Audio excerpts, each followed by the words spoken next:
Welcome back to another episode of the Get It Off Your Chest podcast. I'm the Kyzie Hawkins. And I'm Bryson, and today we have a special guest with us. Very special guest. Dr. Roderick Sams, everybody. We appreciate you joining us, Dr. Roderick, a.k.a. Dr. Rock. Yes, Dr. sir. Rock Sams, yes, sir. We wanted to get a little diversity in the... On the podcast. Absolutely. You know what I mean? Talk to my parents a little bit. You feel me? Okay, I got you. There you go. But thank you for being here today. Appreciate the opportunity. We know you have a background in education. You used to be a principal at Newton High School, isn't that correct? That is correct. Right. And we wanted to get your take on how COVID-19 is kind of changing the way we do schools. We're doing a lot of online school now. Right. A lot of school remotely. So how do you feel about going about that? Well, I think it has a couple of things that could be positive, but I'll talk about the things that are challenging first, right? So obviously you have a situation where you have a lot of young people who are entering into a virtual space in which they're not familiar. Right. You got parents who are not familiar. And so that's causing a lot of challenge for kids. You know, a lot of kids don't have the technology. They don't have the infrastructure to be able to do school at home. Right. So, and then of course, given that disparity, it's actually affecting Black and brown kids even more because of the limited options and limited opportunity. So of course, we have to look at it from an equity perspective. We have to look at it from a lack of opportunity perspective. All right. So that's all true, right? But I also think it's an opportunity to redesign school, right? To do a hybrid approach where you take full advantage of the technology that's available and you allow kids to advance further than they're used to going.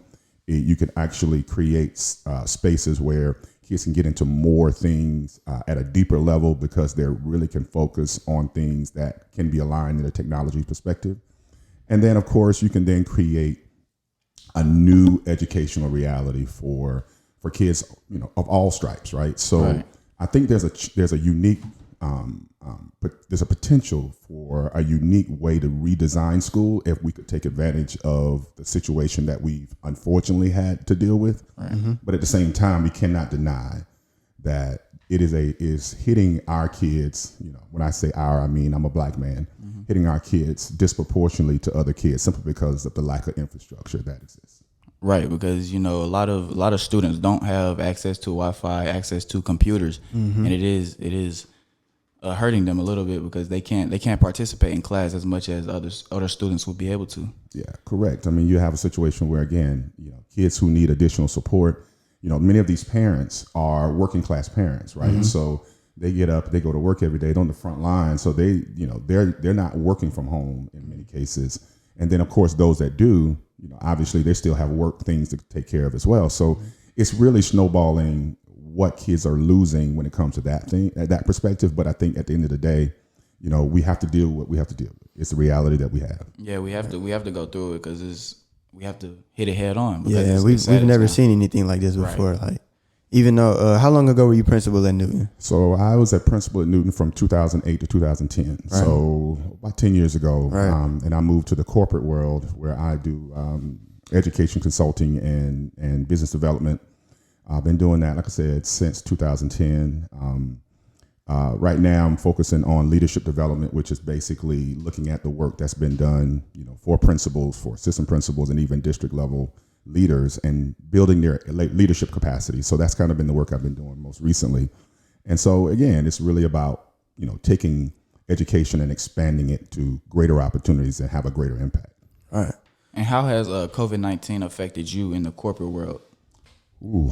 So one of the biggest things, obviously, is because we work directly with school districts. And so as school districts go, so our business goes. And so we're not able to have direct communication as we used to. So a lot of things are virtual, no different than what, you know, the educational experiences are for kids and teachers and others, right? So we're doing a lot of Zoom meetings and engagements, which used to be face to face. All right. So obviously, you know, travel is limited. You know, you're not able to meet face to face, and engaging in real conversations in those spaces are important. So while technology is great, sometimes you lose that personal connection when you're not in the room with a person. So that in and of itself has been a challenge, but for the most part, we still get to work done. Right, and that's also a challenge in schools because as young students, if they're doing all of their learning virtually, they're not developing their social skills. Right. Correct. Because they're always talking through a computer. They're not talking face to face. They're not getting that interaction that they would usually get. So we need to like, how do you think that we would go about it? Like, how do you think we should go about it in the future if COVID-19, like, if there isn't a cure? How do you think to be like this? Yeah. How do you think we should go about it? So again, I think we've got to develop a hybrid approach to managing schools and having school happen for kids, right? So there are situations where there are some kids who will have the ability to operate in a virtual space and do it comfortably. There are kids who are doing it now, right? We have virtual schools that already exist. Right. So there are some kids who are capable of doing that, and they should be probably given the ability to do it. Then there's other kids who truly do need that interactive space with teachers and others, right? It could be because of their learning capacities. It could be because of any other factors. So we have to also give them the opportunity to have school in that way too. Because you're limiting your numbers, you're having some social distancing that almost happens by default. Right. Because many kids will take advantage of the virtual space because of just all the things that could be potentially, positive for them. So making sure that they have that opportunity, but then make sure that the kids who really do need those, direct instructional, opportunities in school, in classrooms with teachers, and have those pieces too. And then, of course, a third option would be to kind of do a modified schedule, right? Where whether you're doing every other day or whether you're doing, some type of reduced, time frame, whatever the case may be. So there's a lot of, potential options out there, but I think it has to have all those things as a part of the equation. It's not just one thing or another. Right, because there's a lot of challenges to all of those. Like the last one, if you was to do a modified schedule, then the parents will have to come in at some days because if you're not going to school every day, someone has to be there to watch. Like if you're a young kid. So it's a lot that goes into it, a lot that goes into thinking about it. And even the parents who work and have kids that are different age groups, having to take your high schooler to class Monday, and having to take your elementary school kid to class Tuesday or Wednesday, then their schedule becomes erratic and off balance. Exactly, and they can't work as much as they used to. Right, so then that has an impact on everything as well. Yeah, so it's a lot to think about when it comes to how school is going to have to move forward and how we're going to have to do things, especially at a college level. Like, because we're in college now. Right. So we're at home. We're supposed to be at school. And we're supposed to be going in the fall, but we're not even sure if we're going to go in the fall. And I don't know how they're going to do classes and stuff online with people who are paying for, like you said, apartments and stuff on campus. Because I know Hampton just switched to online, just purely Arizona online State school. too, didn't you say? Yeah, I think so. So, it's a lot of people who are losing money trying to put down for apartments, put down for housing, and then they turn around and say you're gonna be online. Exactly. Right. So it's a lot that goes into it, and then you have the sports aspect of it because they talking about canceling our season now. Right. So it's just a lot to think about. COVID it's hit us hard. Yeah. I know you was kind of sad. Oh yeah, I was for sure sad. I was in my feelings a little bit. I'm not gonna lie, but we could move on and talk about Black Lives Matter a little bit. How do you feel about the whole movement going on and everything going on in the world? Because there's a lot going on. Yeah, it is. Yeah, it's a lot going on. I'm excited about it, guys. I think at the end of the day, it really is again a unique opportunity for us. Right now we got the attention of the world. Right. Absolutely. For probably the first time in a long time, maybe even my lifetime. Right. And that opportunity exists because of unfortunate situations. Right. We can't deny that. We can't minimize that part. But at the same time, it is an opportunity nonetheless to engage in real meaningful conversation and about how systems have impacted Black lives. And it's not just one system versus another system versus another system. It is a complete, kind of hodgepodge of all kind of different things that are really, really impacting the lives that you brothers lead. Right. And of course, even in my advanced age, things that I have to experience. So at this moment, we are engaging in a conversation that is really about what humanity is. What determines whether or not you require and should have equal access, equal opportunity, equal humanity to any other person that exists in the world. And right now that has not been laid out in a lot of different ways. We think about the situations of police brutality, but also we can think about other systemic racisms that exist in other right. So just like unequal pay, things of that nature. Even in the education system. Right. You know what I mean? Like, so it's a bigger conversation than just, and I don't like for people to try to compartmentalize it into only a couple of things. Right. Because there's so many different layers to this thing that we have to really start dismantling every single system that exists that minimizes Black life. Mm-hmm. Now, I know that you were close with Ahmaud Arbery, or are close with Ahmaud Arbery's family. Yes. And for my listeners who don't know too much about Ahmaud Arbery, I'm going to read just a little bit of what I have about it. February 23rd, around 1 p.m., Ahmaud Arbery was killed. Ahmaud Arbery was a 25-year-old Black man that was pursued by armed white men in a neighborhood in South Georgia. Police arrested two men, Travis McMichael and his father, Gregory McMichael, after video surfaced after New York Times articles and increased attention about the situation. Now, they said that Ahmaud Arbery's mother wasn't aware of how her son died until probably about 2 months later. She was told that her son was breaking and entering and the homeowner shot him. And then the video came out and there was a lot of backlash about everything that happened. Can you tell me about your relationship with Ahmaud and his family? My relationship is really with Ahmaud's mother. She and I grew up together. Matter of fact, she and my sister were the best of friends growing up.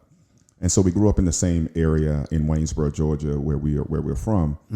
And so, of course, I've known her pretty much, all her life, right? And so, having the ability to know her and to understand kind of, the way that which she was raised and the way in which she, has also raised her children is a testament to what we're seeing now with her, which is strength, courage, undying, faith, but also wanting justice for her son. Right.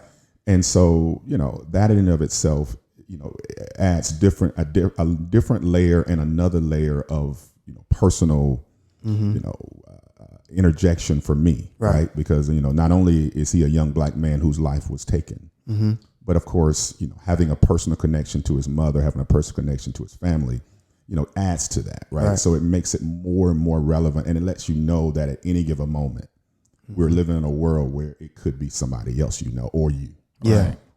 I saw that, about Brianna Taylor. Absolutely. I saw that Ahmaud Arbery's mother is actually going to bat to get justice for Brianna Taylor. Yes. And that goes to your point about her being as strong as she is. She's dealing with the death of her son at the hands of racists. Yes. And she's still finding the wherewithal to fight for the justice of another Black woman. Yes. Who was killed unjustly by the hands of racist police. Right. So that goes towards what you were saying about her being so strong. Can you tell me the impact that Ahmaud Arbery's death has on you as a Black man and you being a Black father in America, and how you view certain situations, and that kind of being like a wake up? I don't want to say a wake up, but it's alarming. Well, I can just simply say from my perspective, having grown up in an area of Georgia where, racial situations are not uncommon. So you grow up with those things and you understand that the potential of those things always exists. Right. Growing up, and then, of course, transitioning into adulthood, having experienced other racially motivated things that have happened in my life, obviously you take that to another level as well when you think about the intersection between your Black humanity and systems and institutions that are designed to minimize those things. And so those factors come to life in a situation with Ahmaud Arbery, but we can also outline those same things with a multitude of other situations that have occurred. Right. And what it says to you is that, we still yet don't have equal humanity. We don't get the benefit of the doubt. We don't get what others have a tendency to get by automatic, right? Our lives are not given value by our existence. That's fact. Our lives are only given value when we do something of value. Okay. Right. Whether it's athletics or entertainment or even academic pursuits or whatever it is, but something else we've got to do in order for our lives to matter at the same level or even at a minimal level as others who get by simply being born and existing. So that's where we've got to start shifting the conversation from, yes, we have the rights to do a lot of things. Obviously, there's a lot of things that we have the ability to do that my parents and your grandparents did not have the ability to do and older. But rights alone is not the issue and the challenge. It is, can we be seen and viewed as equal humans? Right. And until we really start making that be the most dominant thing we talk about, we're going to continue to have this perpetuation of things that occur that will be at the hands of those who see us as less than they are. Now, you talked about Black lives not having value unless you do something of value. You being a Black man with a PhD, educated, that means something to me. That means something to anybody who knows anything. Right. That's a big accomplishment. That's huge. Now, you wind up being a principal at Newton, and you worked your way up, paraprofessional, teacher, coach, and assistant principal. Right.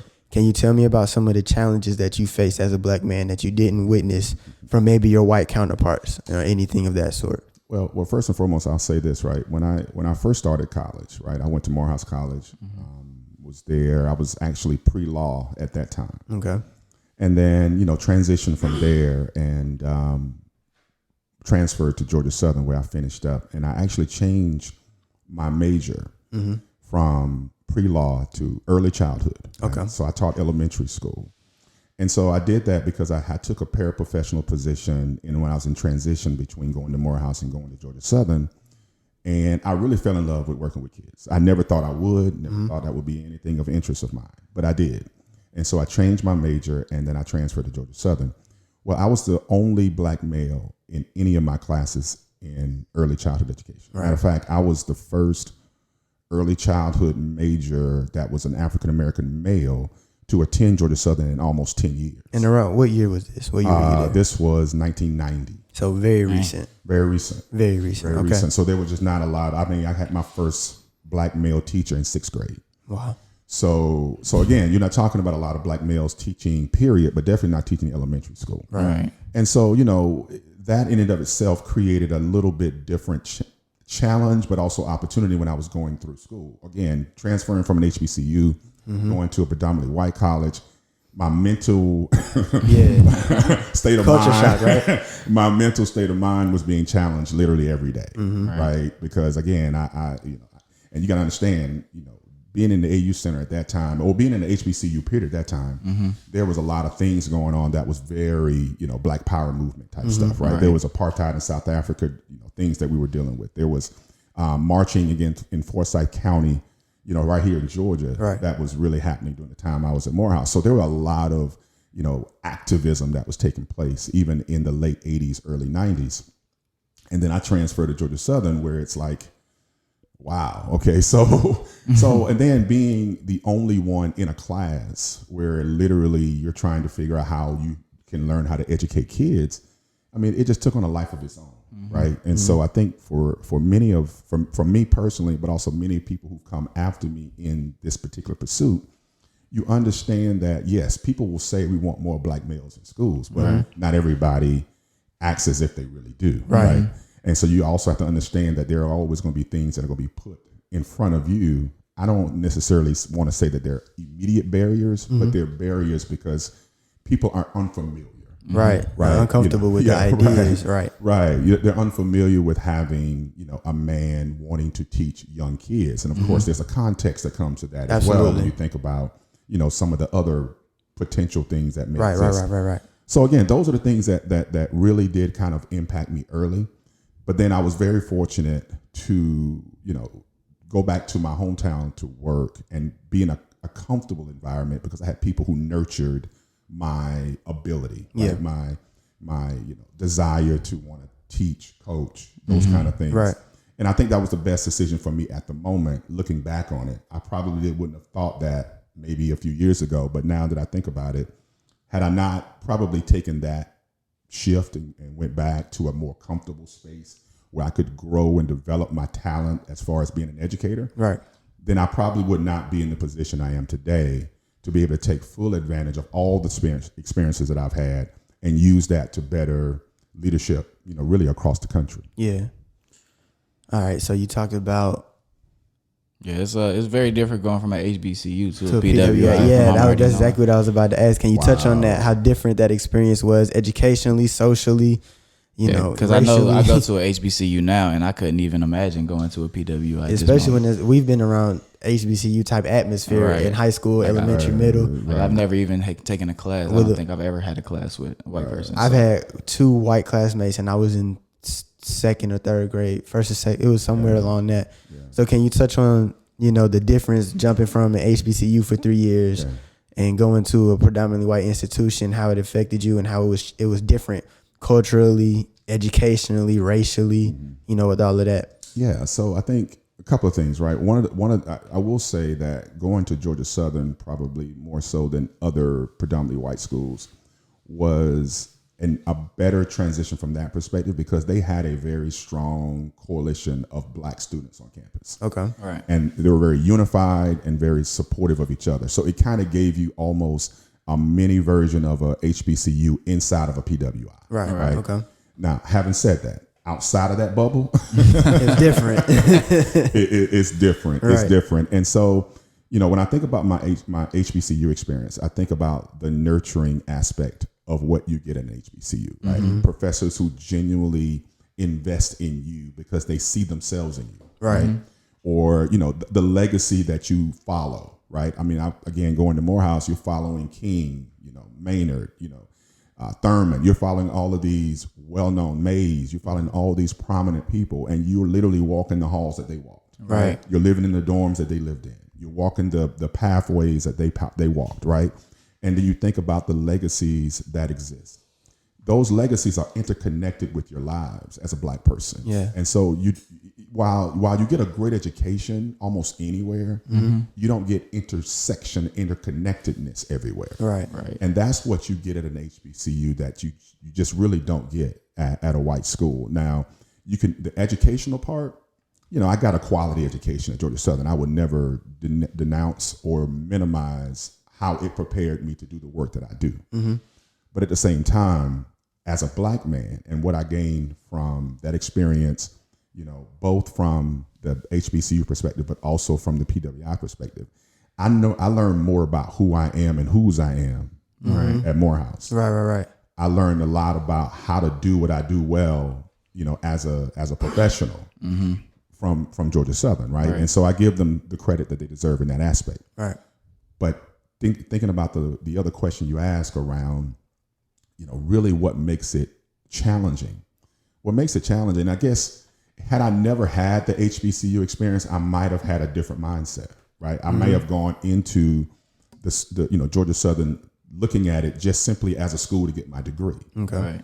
But see, I had come from a legacy where school is more than just getting a degree. Mm-hmm. It's building character. It's building who you are. It's helping you to identify with a culture, with your own personal growth and development outside of the educational pursuit. It's bigger than that. Right. And so you don't get that outside of an institution that fosters it. That's got to be intentional. Right. HBCUs are intentional about their desire to foster that growth in you as a human. Right. Mm-hmm. And unless you've experienced it, it's just hard to explain it to people who've never gone to a Tuskegee or any other institutions that you attend that are designed to improve and enhance Black life. Right. It was designed to do that. Mm-hmm. Yeah, and you could feel it. You could definitely feel it when you walk in the halls, as you said, walking the pathways, and you feel really connected, like it's a family. Because especially at Tuskegee, it's not that big of a school. Right. I think we have. Well, I'm not gonna say no numbers because I don't know, but the classrooms they aren't huge. Right. Like you could talk to your professor if you needed to. It's not classes of 300 and 500. Like I hear other people like go to PWIs. So I'm glad that I go to this school. I could get that personal relationship with my professor. Right. And, gain lifelong friends. Get these experiences that I probably couldn't at another institution. That's correct. That is correct. I mean, again, I don't remember ever seeing professors at Georgia Southern at basketball games, football games, or tailgating. You know what I'm saying? You just teach and go home. You just never see them, right? Exactly. But then when I was at Morehouse, we used to see all the time, right? Or just like you have like, okay, I was at Morehouse at the time when Freaknik was popping, right? Right. And so, it was nothing for us when before it went crazy and became this national thing, but it was just a real localized event for a long time. Mm-hmm. It was nothing to see professors, walking through, like making sure we were good. Right. There was nothing. That was nothing unique about that, even back in those days. So it's just a different connection. Right, because I feel like if I could talk to my professors, you feel me? Even if I'm not in class, correct. Like I could go talk to my professor like in her office hours. Correct. Or a lot of my professors, they came to my football games. I seen them at basketball games. You know, I would see them, talk to them. Right. Like we was cool. So and I feel like you wouldn't get that experience anywhere else. Yeah. So I'm just glad that I go to the school that I go to. Oh yeah. No doubt. You being a little bit older, how do you feel like like if you could come back to my age, 19? What would you do different, knowing what you know now? What would you do different, or what would you like? How would you act different? Like, what would you?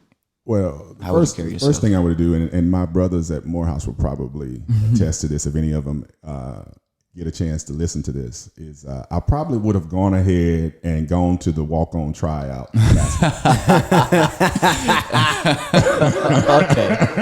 Okay. I probably would have gone to the tryout, right? I feel you. And my brothers will get a kick out of that. But seriously, I would have probably taken some experiences that I had more seriously as relates to what I was gaining, because that was right then the time where I was really embracing, my black manness, right? Because growing up in a small town, you don't really have a lot of connection with, black men outside of teachers and preachers who have like academic pursuits, right? Degrees or whatever. You know what I'm saying, or principals, have a few of those. But so I was just at a point where I was able to recognize the black male possibilities across all spectrums, right? And I was just getting at a point to where I could start understanding that and embracing it. But I don't know if I really truly understood what I was experiencing at the time, because I was so immersed in just being at Morehouse and saying that I was a Morehouse man at the time. Yeah. Right. Versus truly understanding what I was getting as a result of having that name and that moniker. And so it would have caused me to take some things a little more seriously. It would have caused me to probably make some different decisions as relates to kind of how I chose to engage in certain, activities or whatever the case may be. But then also too, I think it really did help me to understand that, as you start transitioning in life, you really only have a short window to be able to make lifelong impactful decisions when you're at the age of 18, 19, 20, 21, right? And your life can easily shift right at the drop of a dime based upon a decision or two that may or may not be the right ones. Right. All right. So we talked about, well, we didn't talk about this, but I know a lot of people who come from backgrounds where they're the first one to go to college. Yeah. They're the first ones to graduate high school. Right. They're the first ones to have a job in their family, a legal job. Yeah. And I think in order for us to set up the people, or the black people that come after us, our future, we're going to have to do better being financially stable. Absolutely. Right? So a lot of my friends, male and female, getting in entrepreneurship, getting in the bag of having their own business, making their own money. Yeah. Do you have any tips for the young generation who's making money on how to set up themselves and their family for the future, how to be financially stable, how to make sure that they take good care of that money? Because we see it all the time with athletes, rappers. They get the money, then it's gone. And they lose it. They lose all of it. And they don't know what to do with it. They don't know what to do with it. They never had anyone in their ear telling them, hey, invest in this. Hey, put this money to the side. Take this and do this with it. You feel me? So do you have any tips, anything, Sure, for us to set everybody up behind us for the future financially? Good stuff. So I'm going to take a step back. Okay. Right. And I'm going to kind of lead up to the okay. question you asked. Absolutely. And so one of the things that I learned, and I learned the hard way, honestly, because I didn't have like a true understanding of how money worked. Right. Growing up, I was always told, whatever money you make, you set aside money for bills, and then you got a little bit left over to play around with, whatever. Right. Right. But you never really know how to build money, how to build wealth. Right. So one of the things I think early on, young people have to understand that there's really two type of people in life that you come in contact with, and that's family, friends, whoever.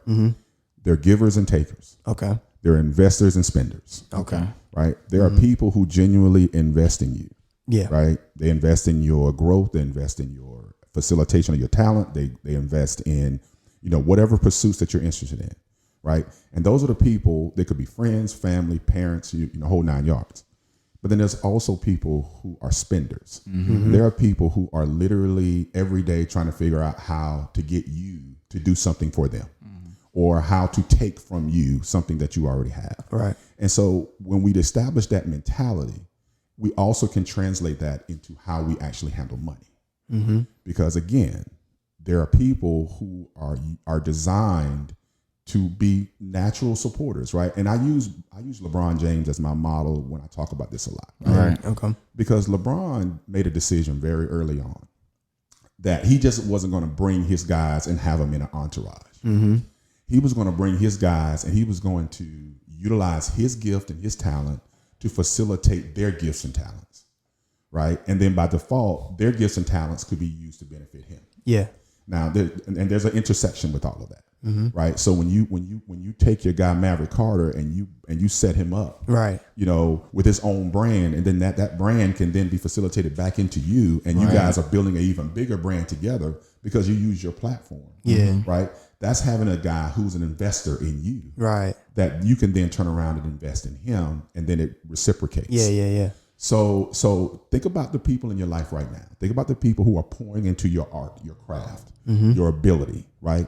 Those are the people that are investors. Mm-hmm. Those are the people you stay connected to. The people who are spenders, you have to minimize their impact on your life, right? And minimize their ability to shape your thinking, shape your how you make decisions about your life, et cetera. Mm-hmm. Now, translate that into the financial piece. Okay. Right? By default, Black people have historically, I shouldn't say historically, from our origin in America, we've been designed to be workers. Okay.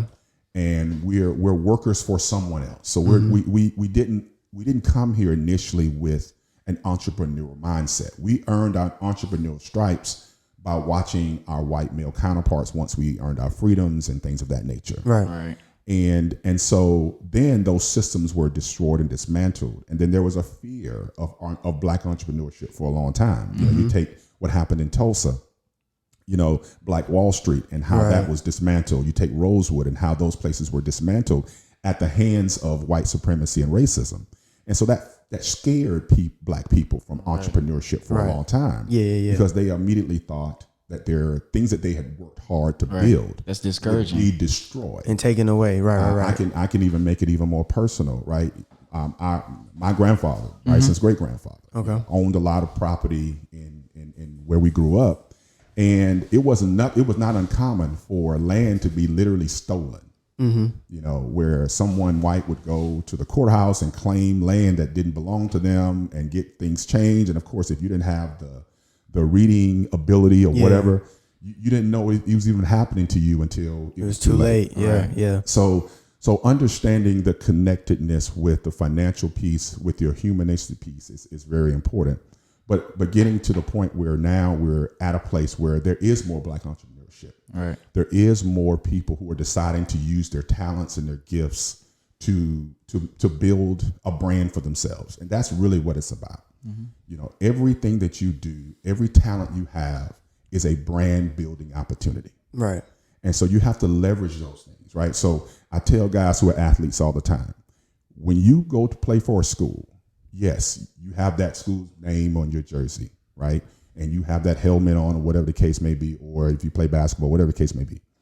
But really, honestly, you're leveraging that as a brand building opportunity. Right. Mm-hmm. Do not lose that as a part of the calculus. Yes, they're investing in you because they're giving you scholarship, but they're making money off of you. A lot of money. They're making money off of your gift and your talent. Right. And so use that to build your personal brand. Right. But also help understand that anything that you do from a monetary perspective has to be about reinvesting in that talent and that gift. Right. Right. So don't just have the ability to do, broadcasting and podcasting the way we're doing now without thinking about, okay, what is the next phase of this? Right. And how do I need to take whatever I'm getting from this and reinvest that into building something that's going to be even bigger and more impactful? Right. So we have to learn how to take the resources that we have, no matter whether they're minimal or not, and figure out how to grow them in the way that can be meaningful for us.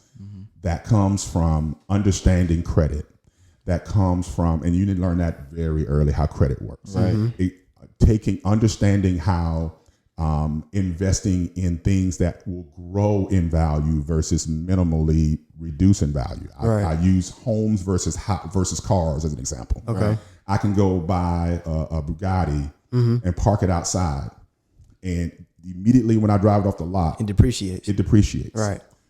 But I can buy a home for half the price of that car. And within 5 years, it may be of equal value depending upon all kind of factors that play into it. Right. So always look at things that are going to appreciate in value versus depreciate in value. And then the third thing I would say is understand how and where you spend your money. Okay. Right. And this is where it comes from reinvesting in our community.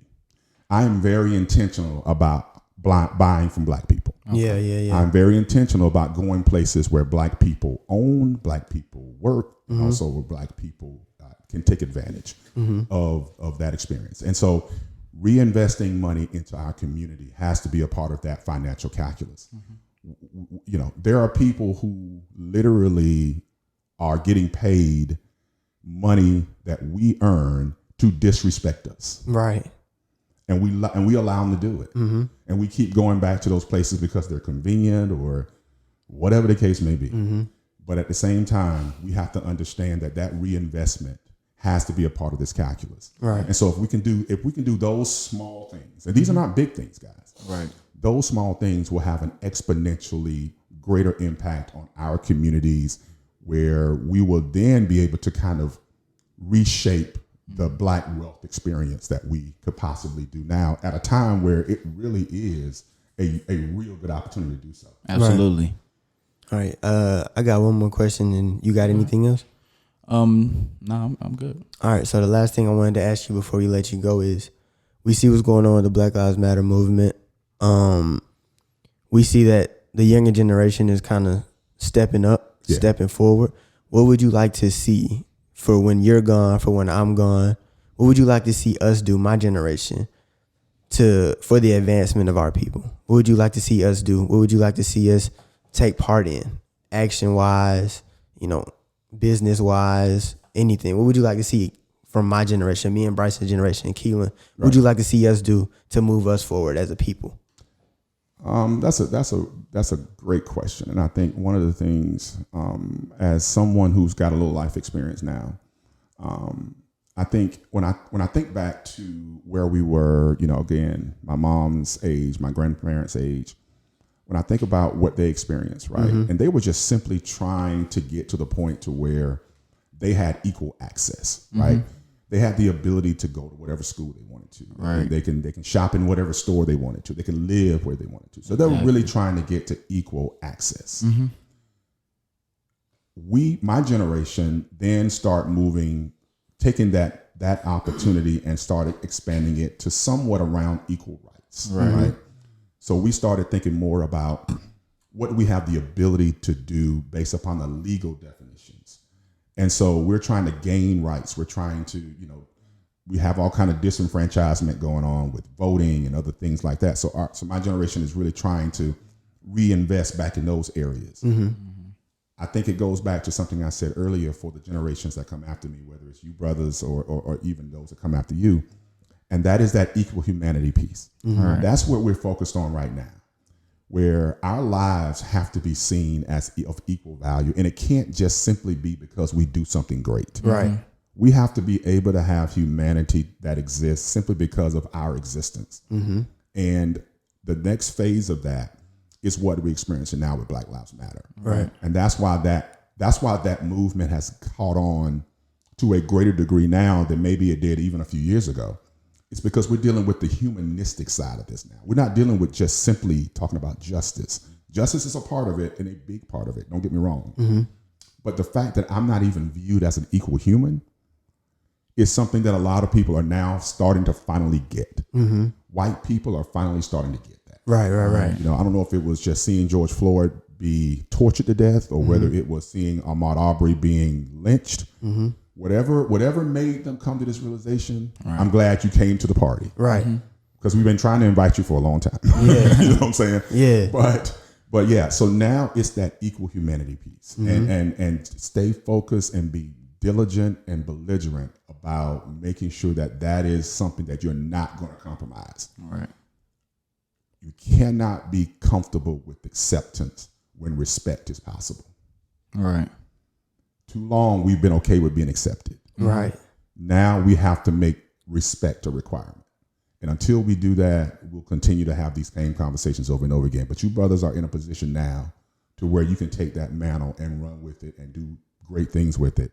And I just can't wait to see what it looks like on the other end. Absolutely. Thank you. Don't be comfortable with the acceptance when respect is possible. That's like a gem right there. I like that one. We're going to write that down. Got to write that down. We're going to write that down. We like that. But we thank you. We appreciate you so much. Our very first interview. No doubt. Absolutely. Giving us a game that some that we needed. Inexperienced people couldn't give us. So we appreciate that. Dr. Rock. All right, cool. Dr. Rock Sims. Thank you so much. We appreciate you. Appreciate it, brothers. That's going to be it. Yeah, it's gonna be. That concludes this episode. Before we finish, do you have anything else you want to say? Yeah, go ahead. Any closing remarks? Go ahead. Anything get off your chest? Yeah. No, I just appreciate this opportunity, man. I think it's great. I love what you guys are doing. I love the fact that you're being, truly, raw and uncut with a lot of the things that you're interested in, that you're talking about, and you're putting it out there from your perspective. And again, as I mentioned earlier, taking the opportunity to leverage your voice and use it with intentionality and purpose. Again, man, I love seeing young brothers doing this stuff, man, and I just was appreciative of the opportunity to be a part of it. So absolutely, thanks. Appreciate it. No problem. We was glad to have you. Yeah. This we has appreciate been, it. Episode 3. This will be episode 3. Is this gonna come out? Yeah, this will be episode 3 of the Get It Off Your Chest podcast. Our very first interview. Thank you so much, Dr. Rock Sams. We appreciate you. Until next time, love.